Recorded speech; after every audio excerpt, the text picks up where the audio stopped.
Ilaan Mazzini. So I had the Yeah. pleasure of being in one of David's pieces in the late 90s, Love Yes. Songs. Love songs. Yeah. Yeah. And some collaborators here, and it's so good to see you. So, and I was also at UCLA with so many of you, and there's faculty members and colleagues and all this, so thank you for being here.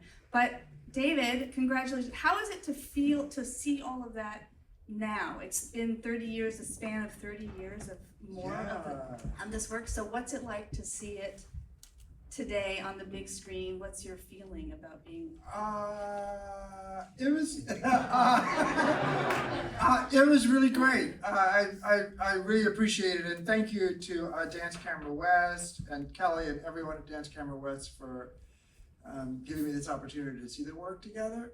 But yeah, it was great. It brought back a lot of memories. I was sitting next to Julie, who was in two of those films. And from the beginning. From the beginning, from the very earliest film. The first film I did was commissioned by Live from Off Center, which was a PBS series then that would combine progressive contemporary choreographers with filmmakers. And so they commissioned my piece, and that one was directed by Jokic Zira, and it was a film adaptation of a live theater piece that I was doing called Urban Scenes, Creole Dreams. So that was the first one. And then seeing them all together, back to back, I guess it might have been Peter Bausch who said, but there's this famous quote, it's not intended to be an insult to choreographers like myself, but the quote was, every choreographer really has one piece and they just keep making it over and over. And it gets deeper and deeper, and they shift terrain, but they're excavating this core idea that possesses their psyche.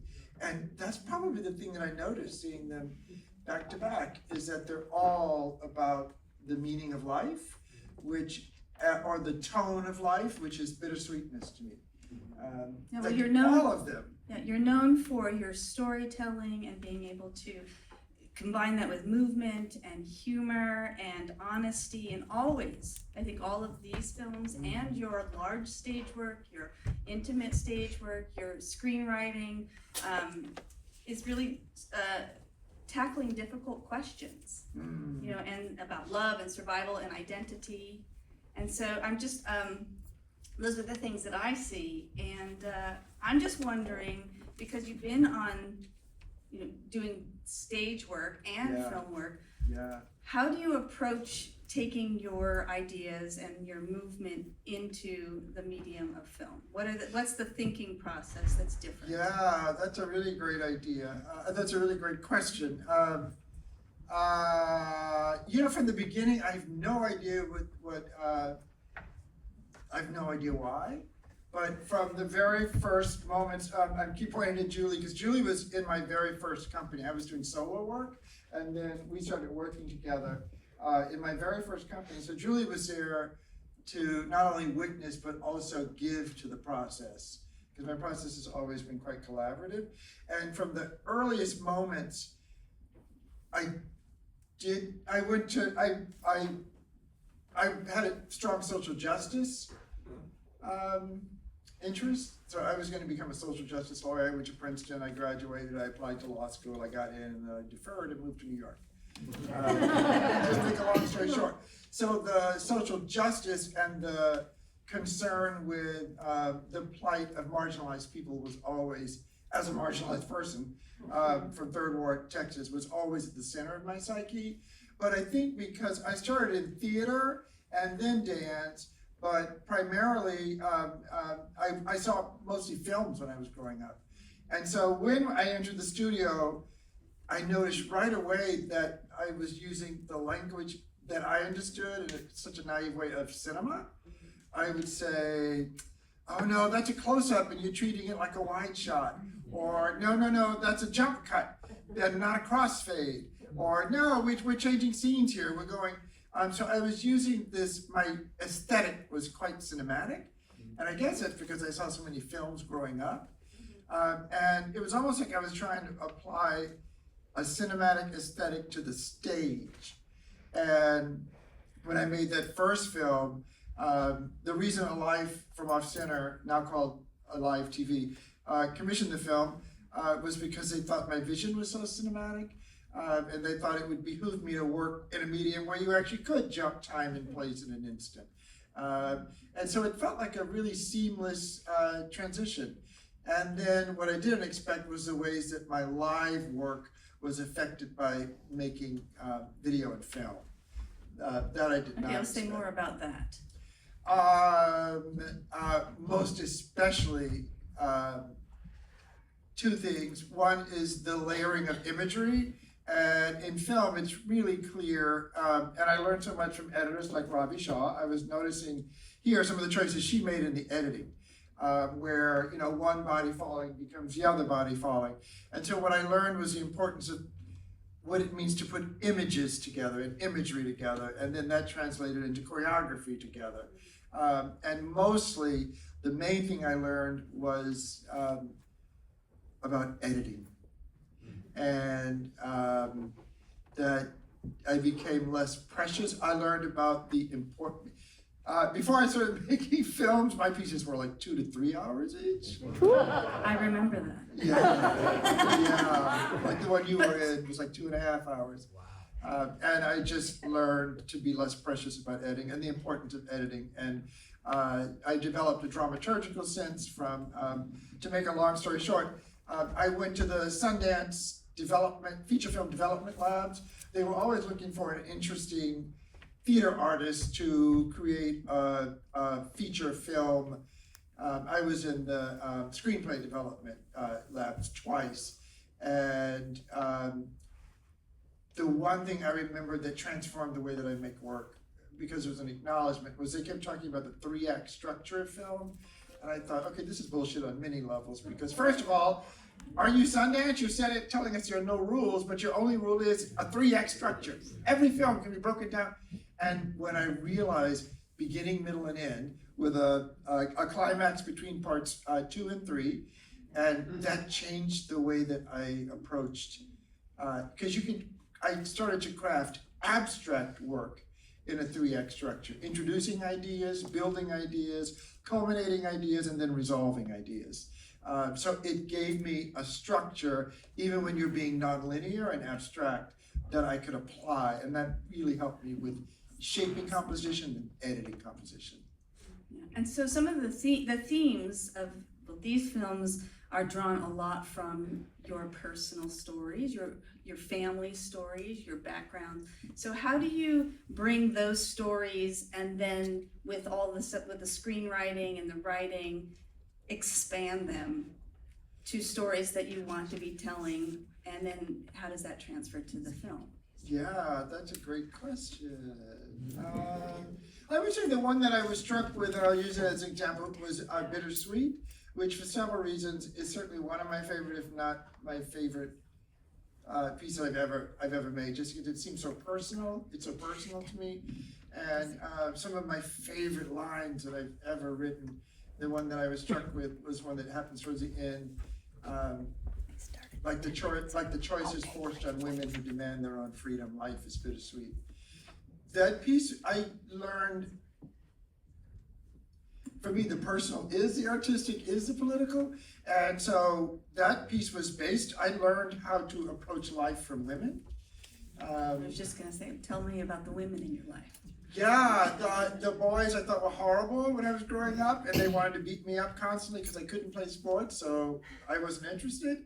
And it wasn't just masculinity, it was the culture of masculinity. They had no use for me, and I had no use for them. I knew I didn't want to inhabit the world like that. Just the guys that I grew up with, and I'm sure things have changed. But that was not gonna happen. But the women, so I hung out almost exclusively with girls, and my grandmother, who that piece was based on, and her sister, Titi we called her in Creole. I hung out with them, and I would listen to the older women, my grandmother, talk about their lives.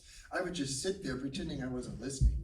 And it was the most, I learned all of my philosophy around life, including that life is not fair and that women have to make the most supreme choices, because just heartbreaking choice and joyous choices, because I heard them talking about it. I thought, oh my God, the core of it all was hearing my grandmother and her sister, who were domestics, talk about how fulfilled they were earning money for their own children, and they loved the white kids that they were raising. They actually loved them, but they recognized that they also hated them because they were taking them away from their families and they had to put on a happy face. And I remember being like a 3 or 4-year-old thinking, what a choice, what a bittersweet choice, but how joyous and amazing that these women, you know, my grandmother truly didn't graduate from the 2nd grade because she had to pick cotton. She dropped out of the 2nd grade. And I thought, how amazing that this woman lives in this mansion, because 3rd Ward had an enormous white flight, and from the money she made scrubbing floors, she lived in this truly a mansion. And I thought, how joyous that this has happened, but how bittersweet. And so bittersweet is based on the ethos and the way of inhabiting the world that I learned from these women. And 2 of them were actually inspired by women in my life. My mother, the character that Julie plays, who would rather walk into a lake. It's a metaphor. I certainly don't believe in ending your life to avoid male abuse. But my mother would have drowned herself rather than have a man control her. And then the other, she was the most powerful being I've ever encountered, in the best and the worst of ways. And then the other one, now that she's no longer on the planet, I would say is my aunt, who was a ferocious social justice lawyer in 3rd Ward, Houston, and an incredible activist for the community, just beloved and known throughout as this powerful woman. And these are, in fact, from the same mother who grew up, there's a Southern saying, piss po, like a little bit lower than poor. They had nothing. They grew up in the projects and they became these dynamic leaders. But my aunt, who, for what I thought was the most powerful person next to my mother I had ever encountered, again, when I was a child, it started to seep through that her husband was really abusive and broke her arm. She had black eyes, and I thought, this love thing is really complicated. And how could it be that a woman that powerful could be abused by a man? And so that piece, the woman who, again, I don't advocate putting a rusty knife through your abusive husband's heart, but that's what the character did. And so they're based on those extremes of women that I encounter. And I had to answer your actual question in 2 sentences, I had the idea that I wanted to be about the ethos of life or the philosophy of life that I learned from the women that I grew up with. And so I sculpted these narratives that were quintessentially bittersweet. The hard choices that people are forced to act on and to embody, and that those choices are usually filled with both joy and pain. I just pause there. Thank you. So I'm grateful that you were so observant and that you took all of this in and translated it and created such beauty for all of us to witness over the years. So thank you. I don't know if we have time for some questions. So if anyone, yes, if anyone would like to ask David a question, now's the moment. Burning questions. Karen. Karen's, I guess, on Sunday. Thanks for a wonderful evening, and it's just fantastic to see these works all together. I'm really curious because I think I saw them, that they went from 1992 to 2011 over that more than 20-year period, or nearly 20-year period. This idea of sort of excavating your theme or your one story, as Pina Bausch puts it, how did that change over that time? That's a really great question, and I would say that the core question for me kind of remained the same. I was sitting there watching these films and remembering, I went to Catholic school, God forbid, when I was really young. And from then, I remember being really obsessed with the meaning of life, which has something to do with spirituality. I meditate daily. I would never belong to an organized religion again, but I certainly am, what I would think of as a spiritual person. But my point is, from the earliest age, the questions were the same. I remember listening to the nun who was teaching me in second grade. I switched to public school in third grade, which was a very good move for me. So the questions go all the way back to then, as long as I can remember. Listening to my grandmother talk, just thinking, wow, what does this say about life? And so that the questions that the films are asking are the same, and I think that's what Pina Bausch meant. And I would say Pina Bausch is a great example of that. She's asking those same questions, but with the relentless curiosity. No two pieces are the same, and yet the questions that they're proposing to us are very similar, but none of them are the same for Pina. And I would say that for me, over the course of the years, how the composition of the work and how I think about composition, how I think about meaning, has changed. And you can see that in the first film, I was more concerned with having it be really legible and making sure that people could understand what I was doing while having the movement also be maybe abstract. And by the time I made 2 Seconds After Laughter, there is, which I'm happy to talk about if anyone's curious, there was an idea behind what those gestures were that she was doing. This is number 1. This is number 2. And a big hint is that they're all Western gestures. They're all gestures are never, ever, ever, ever used in Indonesian dance like that. Even though, Bharatanatyam in South Asian dance is a certain codified gestural vocabulary. To a certain extent, what I saw with Javanese and in particular Balinese dance had a series of codified gestures, but not like Western gestures. And so I know what that means to me to have her repeating those and have them overwhelm her at the end, and she can't quite figure out what they mean. She can't read them even though they're in her body. But I thought, well, no one's going to know that that's what those things mean. And I thought, well, people can come up with their own definitions of what those things mean. And that's part of the journey for me, is becoming less concerned with making sure that you understand what I mean, and more trying to come up with, definitely I'm concerned with having stepping stones of meaning, because I personally get lost with dance like that. So I appreciate a couple stepping stones. You don't have to tell me what it means, but give me some hints. So I do still give hints, but I'm more interested, for example, in having the work be more open, looser, and having room for people to come up with their own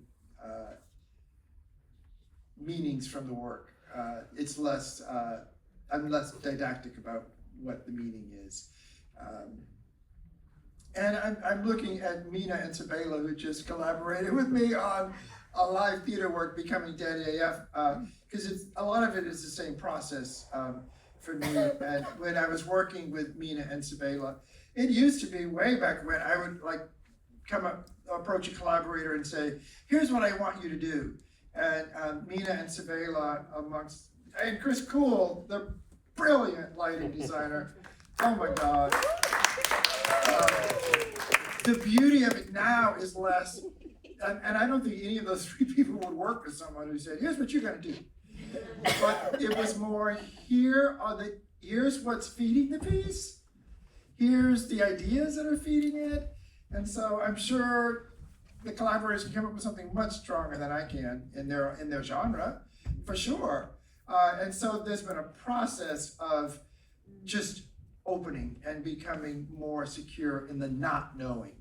And that's also trusting collaborators, because they did come up with ideas that I never would have imagined.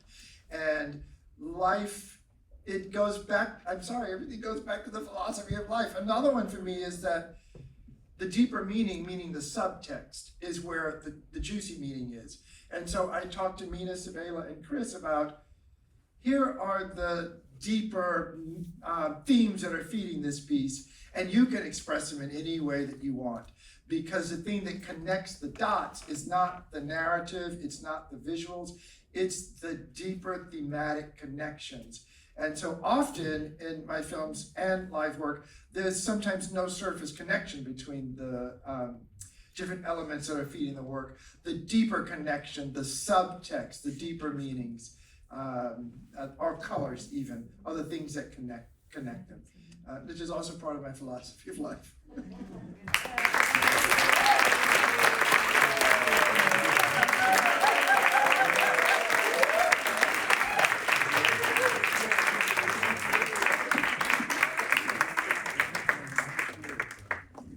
For those of you who are joining us for the reception, we'll